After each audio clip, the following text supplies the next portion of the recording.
So, matters of a minor nature will start with Councillor Booth regarding an update on State Highway 1 northbound or the whole lot?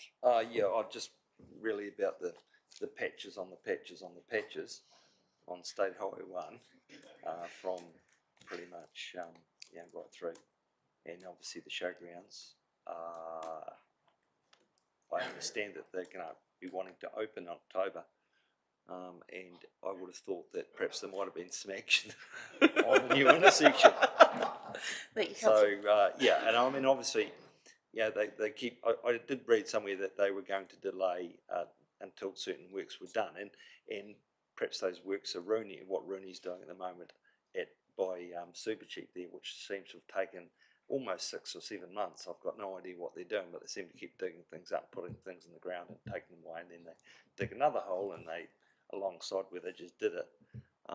So that seems to be an ongoing saga. I just can't work out why that's taken so long, but it'd be good just to have a wee update. Thank you. Thank you, Councillor Booth.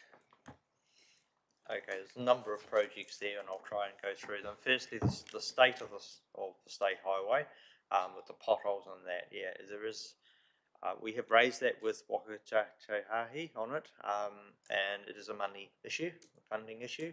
Of course, what has happened is that the government has reduced the fuel excise duty, and that is starting to flow through into the budgets. Remember that fuel excise duty and road user charges is a hypothecated fund within government. So to remove money or funding from that to reduce the price of petrol is basically giving less money to the maintenance of roads at the end of the day.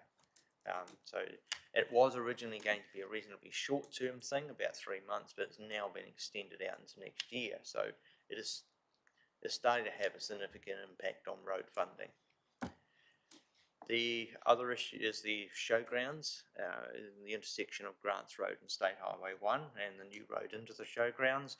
That is an issue between the showgrounds developer and Waka Tahi again, and I believe there is negotiations going on between them. The project as it stands is meant to supposedly traffic signals. Is proposed, although the developers are now saying that they could get away with a roundabout on a temporary basis to buy themselves some time. The culvert under the state highway also needs to be renewed, so that has to be done in conjunction with the whole upgrade of that intersection, and the intersection itself, the pavement also needs strengthening with structural AC given for the braking of trucks, heavy vehicles in particular, and the acceleration after stopping.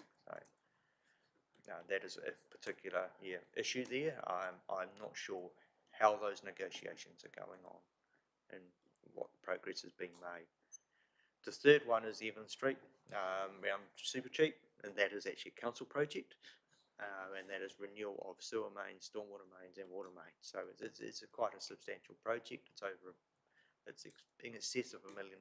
So Rooney's are working, and they are making good progress and on track with the contract periods that are specified. So, in regards to Wakatane and their funding, I mean, I understand that they say, for instance, Fonterra, they actually buy all their ruck through their Hamilton head office, and so therefore they're getting the benefit of all their heavy trucks driving up and down our roads here in South Canterbury and wrecking our roads, and their money's being spent in Hamilton. So is there any mechanism that we actually do get what's actually, I mean, it's hypothetical, it's just seems ridiculous, and we don't get the money to actually maintain economic activity. Yeah, the way the funding works is the fuel excise duty and the road user charges all goes into a national pot, and that fund is distributed based on the needs through the National Land Transport Program. So Waka Tahi assess that. So everybody bids, we bid, every other council bids, and highways themselves bid, and it is divided up based on priorities. Government policy statement on transport funding has a very much of an influence. So within the overall fund, there are a number of buckets that also been put in there. So there's a bucket for public transport, there's a bucket for walking and cycling, there's a bucket for climate change, there's a whole host of things. So it all divided up, and it's based on priorities and needs and the business cases that we present. So. Mayor Bowen. Yeah, I mean, it raised its head, I think, a week or so ago, didn't it, when the New Plymouth Mayor Neil raised it in around their contribution to the cost of roading was about 3% of the national input, and they were getting about 1% in return. And you know, you could probably comparatively say that our district's probably in a similar state, I would think. And you know, there's a few factors in it, but the key one is actually our roads are in a shite state. Excuse my language, live stream. But everyone is across the country. We're in the same boat, and we have asked Venture Timaru, and that'll come to a board meeting. I would expect in Ashburton we're interested as well.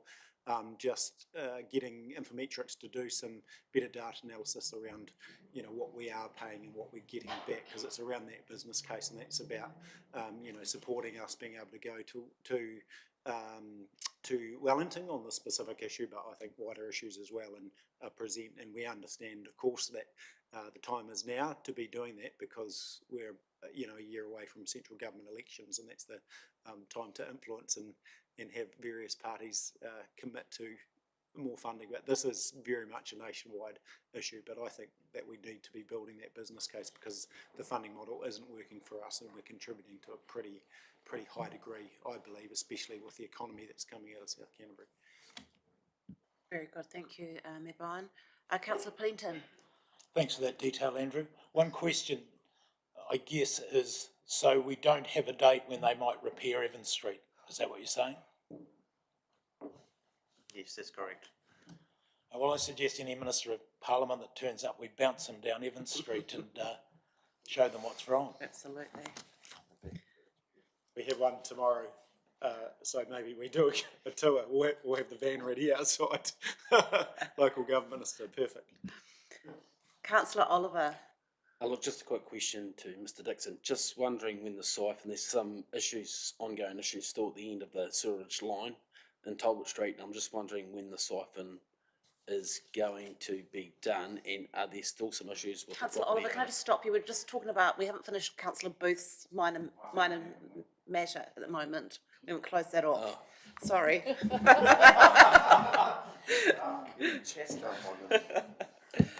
You're up next.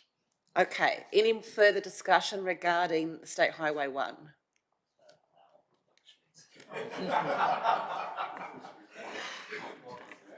Okay, let's move to you, Councillor Oliver. I think Mr Dixon probably heard my question, and I'm sure he could answer now. Unfortunately, I don't have the answer for you. I'll have to get back to you on what the status of that project is. It's certainly, it's in the plan, it's on the books, and we are progressing it, but I can give you further detail on the exact timelines. Thanks. Any further discussion? Yes, Just Councillor a O'Reilly. very, very short one. The reservoir at Temuka, the pump station for that, is that been progress on that? Because we have a reservoir but no pump. Put that down as minor nature. Right. The contract has been awarded for that job, and they'll be commencing very soon. Yeah. Okay, if we're all happy, I will close the infrastructure meeting at 11:59. Thank you for your attendance and your contribution.